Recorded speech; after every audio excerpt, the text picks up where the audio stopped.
हम आशा नहीं रखे श्रेष्ठ साधनों से भगवत प्राप्ति की।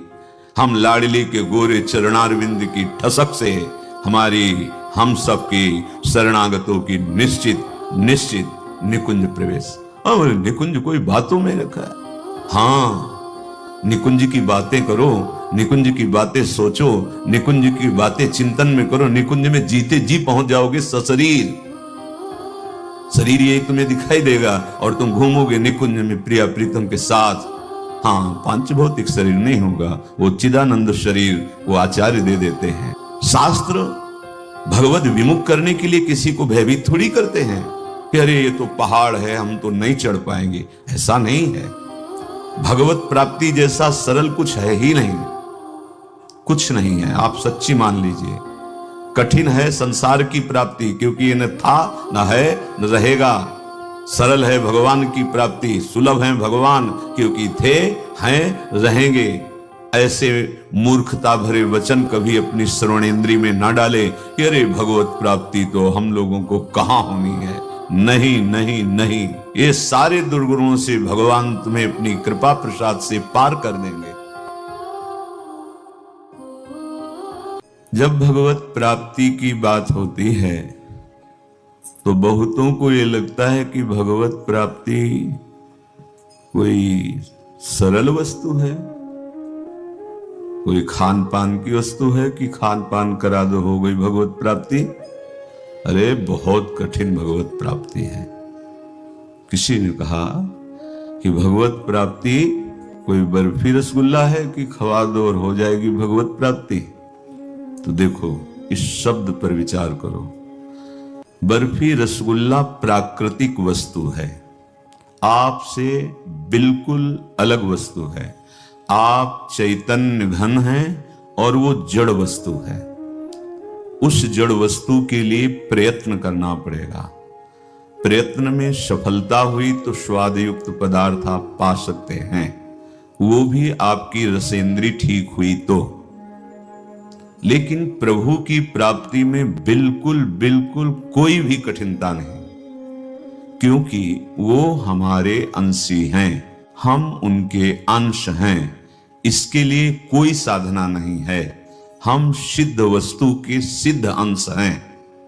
बस इसको भूल जाने के कारण शरीर राग, शरीर भाव, शरीर भोग, शरीर संबंध, ये तुम्हारी कठिनता फंस गई। यदि कहीं भगवत प्रेमी महात्मा का संग मिल जाए तो जो जन्म जन्मांतरों साधना से नहीं बनता, वो लव मात्र के संग से बन जाता है, क्षण मात्र के संग से।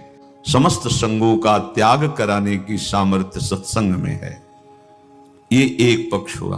और दूसरा, हम श्री जी के हैं, भूल गए हैं, हमें याद दिला दी गई।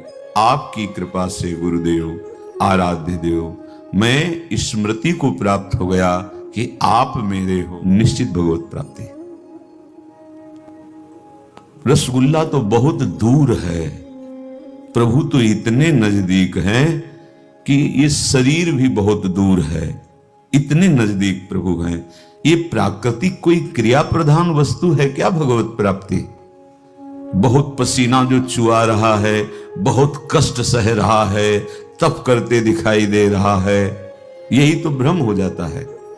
महाराज, अपने लोगों की तो बात दूर रही, दुर्वासा जी को यह भ्रम हो गया कि मैं तो दूब का रस पी के वलकल की लंगोटी लगाने वाला हजारों वर्ष का ध्यान सिद्ध महापुरुष और कहां रानियों के बीच में रहने वाला महल का सम्राट, वो ऐसा कि जिसका भगवान की सभा में सर्वश्रेष्ठ यश गाया जा रहा है। भ्रम हो गया। ये बाहरी व्यवहारिक वचन यदि आप सुनेंगे तो आपकी आस्तिकता की नींव हिल जाएगी। इसलिए अपने कानों को बचा के रखिए। अरे बड़ी दुर्लभ भगवत प्राप्ति तेरे को होगी, और निश्चित तेरे लिए दुर्लभ होगी, क्योंकि भगवान ने कहा दुर्लभ मान के भजेगा, कई जन्मों में मिलने वाली भावना रखेगा तो दुर्लभ ही रहेगा और कई जन्म में मिलेगा। और जहां पर जेहि कर सत्य सनेहु, सोते ही मिले न कछ संदेहु। सत्य दृढ़ भाव, इसी जन्म में भगवत प्राप्ति। किसी साधन का बल नहीं, आचार्य चरण कहते, हम आशा नहीं रखे श्रेष्ठ साधनों से भगवत प्राप्ति की। हम लाडली के गोरे चरणारविंद की ठसक से हमारी, हम सबकी शरणागतों की निश्चित निश्चित निकुंज प्रवेश। अब निकुंज कोई बातों में रखा है? हाँ, निकुंज की बातें करो, निकुंज की बातें सोचो, निकुंज की बातें चिंतन में करो, निकुंज में जीते जी पहुंच जाओगे सशरीर। शरीर ये तुम्हें दिखाई देगा और तुम घूमोगे निकुंज में प्रिया प्रीतम के साथ। हाँ, पांच भौतिक शरीर नहीं होगा, वो चिदानंद शरीर वो आचार्य दे देते हैं। ऐसे बहिर्मुख पुरुषों की बातें कभी न सुने, नहीं तो अपने को निराशा ही हाथ लगती है, फिर तो हमें कैसे भगवत प्राप्ति होगी। जैसे एक दिन सत्संग में वर्णन किया गया था, ये 24 दुर्गुण जिसके जीवन में है वो निश्चित दुर्गति को प्राप्त होता है। तो ये किस लिए वर्णन किया गया? प्रायः पूरी सृष्टि में नाप लो, भगवान और भगवान के निज जनों के सिवा ये सारे दोष कुछ न कुछ मिलेंगे ही। तो इस सावधानी के लिए कहा गया है कि भयभीत हो जाओ और भगवान की शरण में हो जाओ। जहां भगवान की शरण में हुए, ये सारे दुर्गुणों से भगवान तुम्हें अपनी कृपा प्रसाद से पार कर देंगे, इसलिए वर्णन किया जाता है। शास्त्र भगवत विमुख करने के लिए किसी को भयभीत थोड़ी करते हैं कि अरे ये तो पहाड़ है, हम तो नहीं चढ़ पाएंगे। ऐसा नहीं है। भगवत प्राप्ति जैसा सरल कुछ है ही नहीं, कुछ नहीं है। आप सच्ची मान लीजिए, कठिन है संसार की प्राप्ति, क्योंकि ये न था, न है, न रहेगा। सरल है भगवान की प्राप्ति, सुलभ है भगवान, क्योंकि थे, हैं, रहेंगे। ऐसे मूर्खता भरे वचन कभी अपनी श्रवणेंद्री में ना डाले कि अरे भगवत प्राप्ति तो हम लोगों को कहां होनी है। नहीं नहीं नहीं, चूक हो जाएगी। माया अपने पार्षदों को आपके पास भेजेगी, किसी भी रूप में हो, किसी भी रूप में, जो हमारी श्रद्धा और हमारी भावना और हमारे भगवत विश्वास को डगमगा दे, वो माया का पार्षद होगा। बचो, अपनी भावना और निष्ठा को छुपा के रखो, उसी से भगवान की अद्भुत अद्भुत कृपा का अनुभव होगा। हमारी बात नहीं है, महापुरुषों की बात है।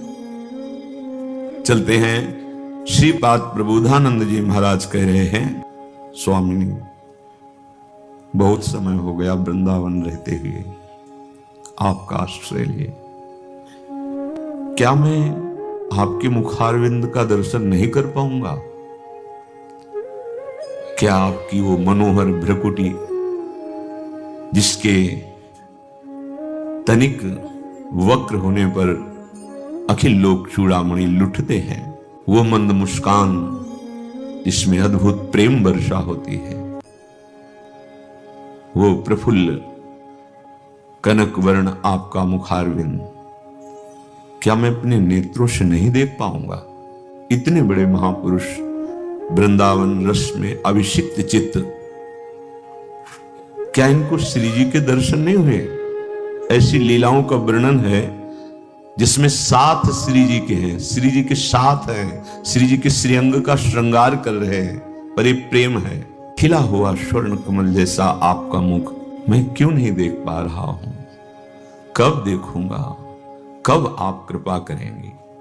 जब उपासक का हृदय अपने आराध्य देव के चिंतन में ही केवल रहता है, तब ये व्याकुलता आती है। एक क्षण के लिए भी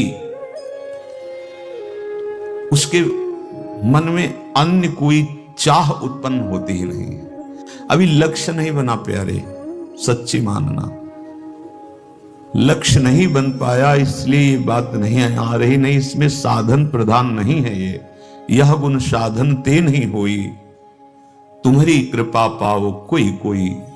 कोई कोई में अपने लोग हैं। अनंत ब्रह्मांडों में इतने जीव हैं, उन जीवों में कितने मनुष्य हैं, मनुष्यों में कितने सतमार्ग में चलते हैं, सतमार्ग में कितने प्रेम मार्ग में चलते हैं, ऐसे विरले गिने जाएं। अपने सब उन्हीं विरलों में हैं। श्रीधाम में आ गए हो, श्री जी के चरण का आश्रय लिया है। अब हमारे हृदय में कोई ऐसी चाहे हैं जो हमें चैन लेने दे रही है। अगर ये चैन नष्ट हो जाए तो बात बन जाए। कहीं हम चैन ले रहे हैं, नहीं तो ये चैन मिट जाए तो फिर व्याकुलता प्रकट हो जाए। कैसी व्याकुलता? हे मेरे प्राणों के प्राणनाथ, कब मैं अपने भर नेत्र आपको देखूंगा। हम जिसका नाम रटते हैं, जिसके लिए जीवन समर्पित किए हैं, जिसकी हम बाट जो रहे हैं, हमें उससे मिलने की इच्छा नहीं, हमें उससे देखने की चाह नहीं, कोई और चाह है अभी।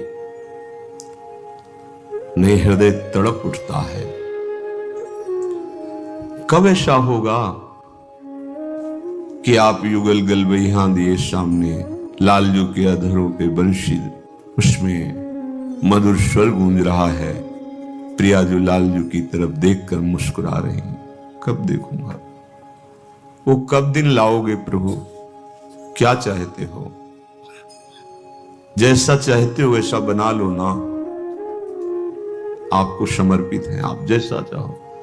हमें पता नहीं है कि आप कैसा चाहते हो, कैसे आपके लायक बनना पड़ेगा, हमें नहीं पता। आप अपने लायक बना लो नाथ। कब ऐसा होगा वो सौभाग्य का समय, वो क्षण जब मेरे नेत्र युगल मुख चंद्र को निहारेंगे?